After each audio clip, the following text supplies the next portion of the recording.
What do you think happened? My son, do you see how my people refused to hearken unto my word? Do you see how even the righteous refuse to acknowledge my ways? They so love to claim my promises. They rejoice in my blessings. Some even embrace my warnings, given through those whom I have appointed to speak. But when the judgments of God finally do fall, when I have begun to do what I have promised to do, they immediately want to reject the true source of their calamity. They vehemently deny that the California fires is the judgment of God. They want to blame the cabal, the government, or the incompetence of men. They see the thousands upon thousands being made homeless, losing everything that they have, and they shudder in fear and horror. They cannot accept that it is I that have done this to them. Has not my word clearly stated that this is the inevitable result of sin and rebellion? Does it matter which vessel I use as my instrument of judgment? Does the fact that evil men have been stirred up to destroy the land make it any the less a judgment that was decreed in heaven? I could have destroyed your land at any time. Yet why are all these unprecedented disasters occurring at this time? Because for the longest while, I had a hedge around America. I protected it. As long as my people acknowledged me and honored my commandments, I agreed to stay in covenant with them, which they had initiated. But when my people went their own way, I was under no obligation to protect them forever. I pleaded and I implored, but you would not listen. So your hedge has been taken away. Who tried Job? Was it the thieves and robbers that destroyed all his substance? Was it the devil who destroyed his health? No, it was I. I was the one who spoke of Job. I was the one who made the decision, and this was upon a righteous man. He was the greatest of all men in the East. Yet I chose to try him for my own reasons. Did Job have any power to pray his troubles away? Could he declare his victory and make his tribulation disappear? Do you not think that he cried out to me day and night? No amount of prayer could reverse what was decreed in heaven's council. How much more shall I try those who have turned their backs on me? Long have I warned that this land would reap the consequences of her sinful ways. And now that it is coming to pass, my people are offended. They back away and turn from the truth. Their natural human reasoning thinks that they are acting in compassion, but rather they are walking in disobedience and unbelief.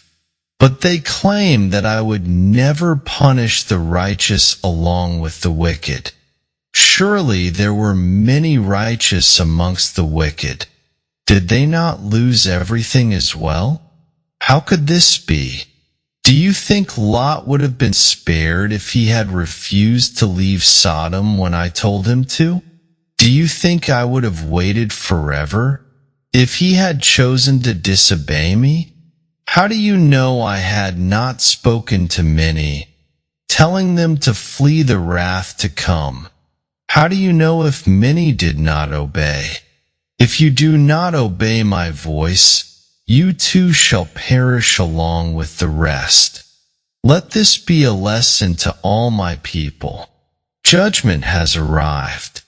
2025 begins a new era of my end-time judgments for my enemies to increase.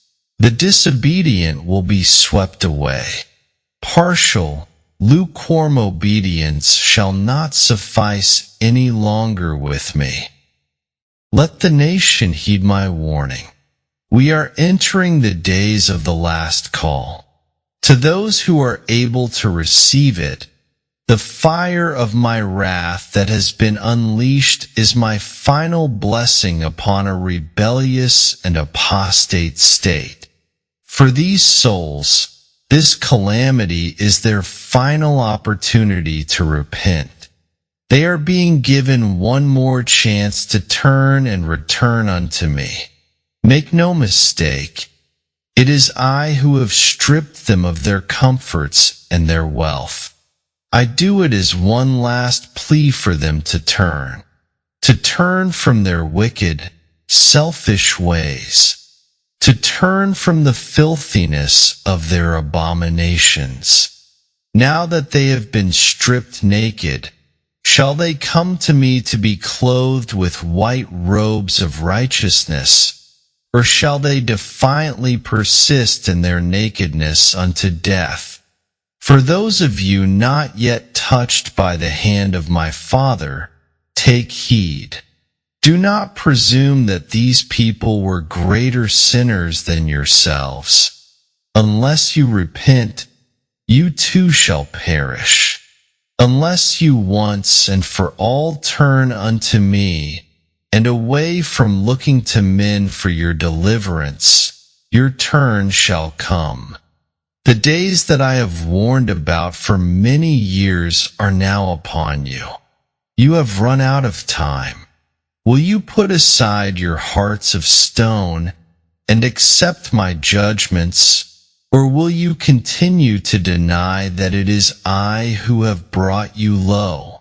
Either way, my name shall be glorified in all the earth. Shall you be one that I can use? Or will you persist in your man-made doctrines of lies and deceit? I take no pleasure in the death of the wicked. To unleash my destroying angels is not something I ever take lightly. If you think your heart is broken over the suffering and sorrow that you see, do you believe that I am affected any the less? When I see my creation refuse to turn back unto me again and again, finally leaving me no choice but to destroy, how heaven weeps, how terrible it is to observe, knowing all the blessings that I had in store for you. Yet you would not. So now it comes upon you, and you begin to faint. Who amongst you will gird up his loins like a man, and accept my will and my ways? Who will not be ashamed of their God and his righteous decrees? Heaven has passed sentence, and heaven will not be denied. The justice of God shall prevail. For those of you who do sigh and cry over all the abominations in the land, take heart. Where there is wrath, there is also mercy. Where there is death, there will also be life. Where none seem to escape, yet I send my deliverance. Where destruction is found, so will I send salvation. While hardship abounds, look for those whom I will send to you that are finally broken and ready to listen. Be compassionate and patient with those who are finally ready to hear. As the prodigal son wasted his inheritance, so many in your land have wasted their lives in riotous living. But I say unto you, if any man will stop and come to himself, and acknowledge his wickedness before my Father and before the Son, I will in no wise turn any away. Solitary man,